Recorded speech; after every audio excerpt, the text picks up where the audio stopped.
The truth has finally leaked, and it's sickening. After learning brand new information from two of the top insiders covering the game of baseball, we now have a good idea of what actually took place behind closed doors between this Red Sox organization in their attempt to get all-star pitcher Joe Ryan.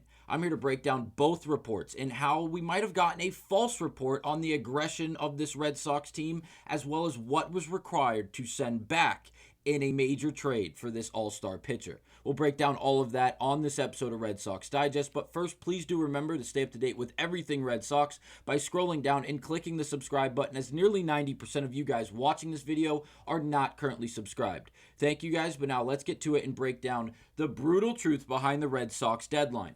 Now, it was very underwhelming, and it was simply disappointing to once again going into an MLB trade deadline for the second consecutive year, needing a substantial piece and not getting it. This year obviously hurts a whole lot more because we're currently in it, and it's very promising up to this point with the offense that has currently been constructed and the play of the bullpen being one of the best in the entirety of the league.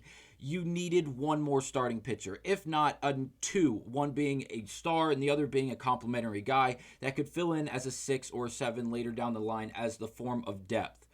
None of that happened. Yes, they went out and got Dustin May, and they went out and got Steven Matz for the bullpen, but they're both rentals, something that we heard over and over and over again, how the Red Sox did not want to acquire rentals. And also, both guys statistically, whether you go off the underlying metrics on Baseball Savant or the just going off their ERA, their wins and losses, and just the straight up numbers that you normally look at on paper, they don't check a lot of boxes. Yes, Dustin May is a younger guy. He has a wicked pitch mix, and when he's on, he's pretty good. But up to this point in the year, he has been subpar, to say the least. And then Steven Matz, yes, a few things stand out. He doesn't walk a lot of guys, but also he's just not that dominant closing arm that you were hoping to get if you tried to acquire more pieces for the bullpen. But I regress, it's more depth, I won't complain. But let's break down the two articles, one from Ken Rosenthal, who's getting a lot of heat from Red Sox Nation right now, because he took back all his words, basically literally everything. When the trade deadline officially expired, we heard him say that the approach for the Red Sox after Joe Ryan was, quote, feasible at best, and he has taken that back. In this article he published, if you click on the picture of Mason Miller, it'll take you to that article where you find him break down really him taking back his words on what he originally said about the Red Sox and their aggression after Joe Ryan, going on to say, all right, I might have been too harsh when I said on my Fair Territory show that the Red Sox pursuits of Twins right-hander Joe Ryan was, quote, feasible at best, and that they didn't, quote, come at the Twins hard.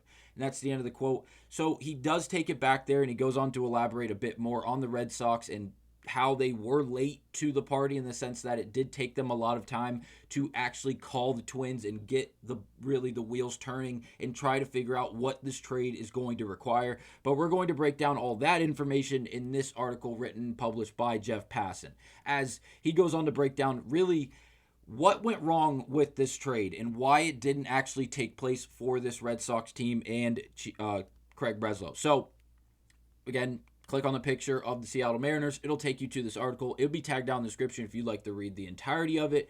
But it goes on to list these as awards. So each team got an award for what they were able to accomplish or not accomplish. The Red Sox and the Chicago Cubs both win the Pittsburgh Pirates Award for Frustrated Fan Base. An awesome one to win in this article, I will say. Not really. But he goes on to mention how the Cubs and the Red Sox went into this deadline absolutely requiring starting pitching. Neither of them got it. And it goes on to say that Boston actually came close. The Red Sox were willing to part ways with a number of high-end prospects to land right-hander Joe Ryan from the Minnesota Twins. But that wasn't expressed until the deadline was nearing and the Twins were so deep in other talks to disassemble their roster, the prospect of moving Joe Ryan had lost appeal.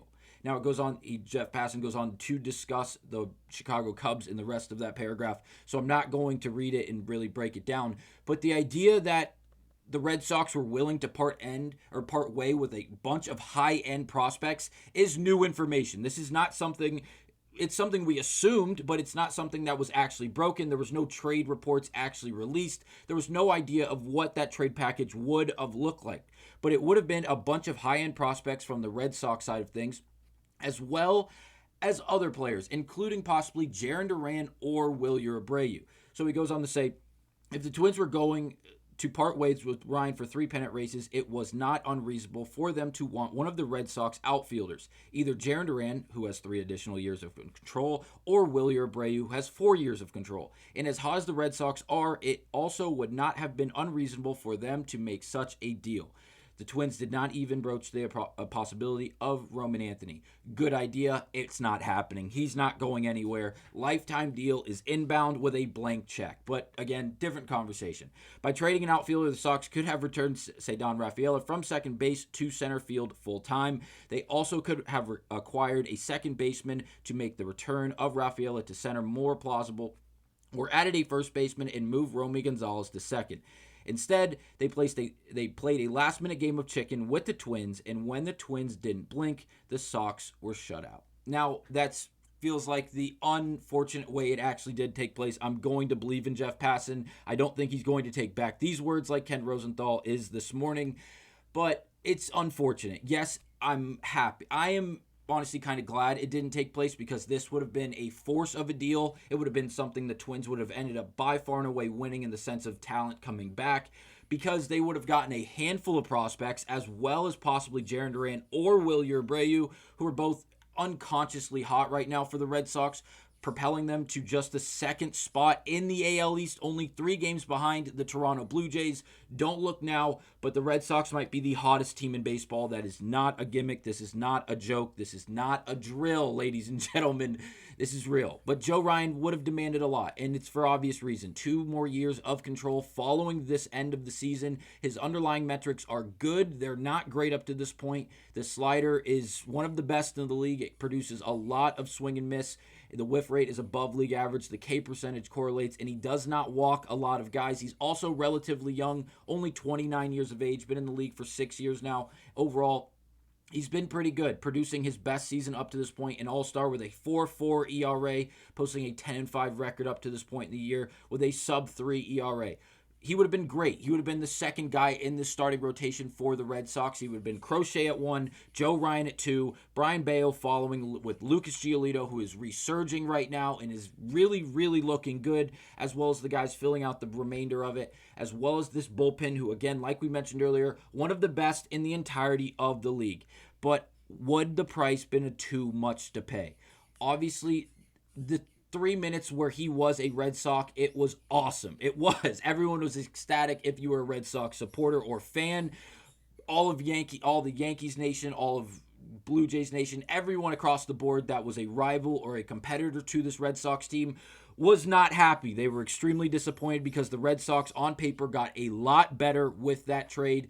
Obviously, it did not happen, but because the idea was a bunch of high-end prospects, I'm assuming it was 3 to 4 high-end prospects. Imagine if Peyton Tolley was one of those prospects. That would have been a major loss for the Boston Red Sox.